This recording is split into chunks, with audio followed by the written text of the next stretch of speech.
And next 10 వీక్స్లో same యాస్టీస్ మనం ఇదే డోసెస్ని రిపీటెడ్గా ఇస్తామన్నమాట. ఇక్కడ వచ్చేసి IPV2, DPT, DTA, P2, HIV2, hepatitis B3, రోటా వైరస్, PCV2 ఇవే డోసెస్. అంటే ఇంతకుముందు ఇచ్చిన వ్యాక్సిన్సే మళ్ళీ నెక్స్ట్ టైం రిపీటెడ్గా ఇస్తాం. నెక్స్ట్ సేమ్ యాస్టీస్ 14 వీక్స్లో కూడా IPV3, DPT, DTAP3, HIV3, hepatitis B4, రోటా వైరస్ 3, PCV3.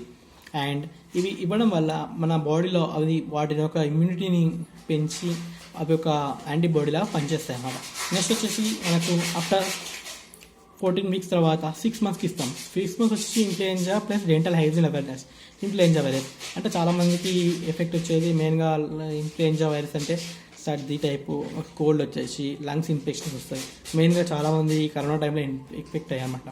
ఎందుకంటే మన బాడీలో లంగ్స్ అనేవి చాలామందికి డ్యామేజ్ అవుతుంటాయి అనమాట. డ్యామేజ్ లేదా సెల్స్ అనేవి డ్యామేజ్ కావడం వల్ల వీళ్ళకి లంగ్ ఇన్ఫెక్షన్ ఏర్పడుతుంది. కాబట్టి మనం ఇన్ఫ్లుయెంజా వైరస్ ఇవి ఇవ్వడం వల్ల అది ఒక మన బాడీలో ఏదైతే ఉందో ఇన్ఫ్లుయెంజా వైరస్ని గట్టిగా తట్టుకొని యాంటీబాడీగా పనిచేస్తుంది. Dental hygiene awareness.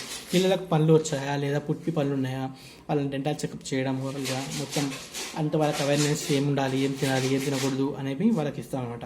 ఇంకోటి after 6 months onwards typhoid vaccine కూడా ఒకటి ఇస్తామన్నమాట. అదేంటంటే ఫ్యూచర్లో వచ్చే టైఫాయిడ్ని నిరోధించడానికి ప్లస్ గట్టిగా పట్టుకొని నిలవడానికి పనిచేస్తుంది. నెక్స్ట్ అండ్ 7 monthsలో ఇస్తాం ఇన్ఫ్లుయెంజా 2. అంటే ఇప్పుడు ఇచ్చిన ఆల్రెడీ ఇన్ఫ్లుయెంజా వ్యాక్సిన్ని సెకండ్ టైంలో ఇస్తామన్నమాట మళ్ళీ సెకండ్ టైం. అండ్ 9 months వచ్చేసి MMR, it means measles, mumps, rubella అనేది ఇది మెయిన్గా ఇస్తామన్నమాట. ఇది మెయిన్గా ఎందుకు మనకి యూజ్ అవుతుందంటే చికెన్ పాక్స్ నుంచి, అంటే చికెన్ పాక్స్ అంటే అమ్మవారు తల్లి అంటారు కదా, వాటి నుంచి రక్షిస్తుంది. వెరిసెల్లా, డైపో బ్యాక్టీరియా నుంచి రక్షిస్తాయి అనమాట. అండ్ నెక్స్ట్ 12 months వచ్చేసి hepatitis A, PCV booster. Hepatitis A ఇది ఒక మన కామెల్ టైపు A అనమాట. ఇది మెయిన్గా మనం 12 నెలలు ఇవ్వడం వల్ల చాలా యూజ్ అవుతుంది. ప్లస్ PCV బూస్టర్ ఇవ్వడం కూడా మన బాడీలో చాలా మంచిది. ఇంకోటి ఏంటంటే యాంటీబాడీ లాగా పనిచేస్తుంది. ఇప్పుడు ఏదైతే ఉందో డిప్టీరియా, DTP అనేవి బూస్టిక్స్ ఒక వ్యాక్సిన్ అది అవైలబుల్ ఉంటుంది. అది మన ప్రెగ్నెన్సీ లేడీస్లో కూడా ఇస్తాం. ఆ టైంలో ఇవ్వడం వల్ల వాళ్ళకు చాలా రోగనిరోధక శక్తి ఎక్కువై ఇమ్యూనిటీ పవర్ని పెంచుతుంది. అండ్ పిల్లలకు కూడా ఎటువంటిది ఇన్ఫెక్షన్స్ కాకుండా చూసుకుంటుంది. నెక్స్ట్ వచ్చేసి 12 months హెపటైటిస్ A1, PCV అయిపోయిన తర్వాత ఆఫ్టర్ 15 monthsకి వచ్చేసి MMR2 వారిసెల్లా. సేమ్ MMRని మళ్ళీ రిపీటెడ్గా ఇస్తాం.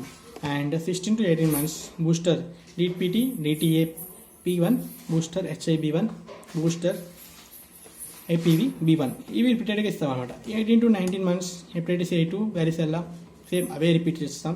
అండ్ ఈ వ్యాక్సిన్స్ అనేది కంటిన్యూగా అంటే సర్టన్ ఏజ్ నుండి 15 to 18 years వరకు కంటిన్యూగా ఇస్తాం అనమాట. ఇవి ఇవ్వడం వల్ల మన బాడీలో యాంటీబాడీలాగా పనిచేస్తాయి.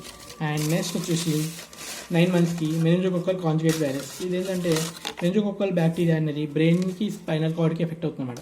ఈ స్పైనల్ కార్డ్కి ఇన్ఫెక్షన్స్ రాకుండా ఇస్తాం. Next Japanese encephalitis vaccine.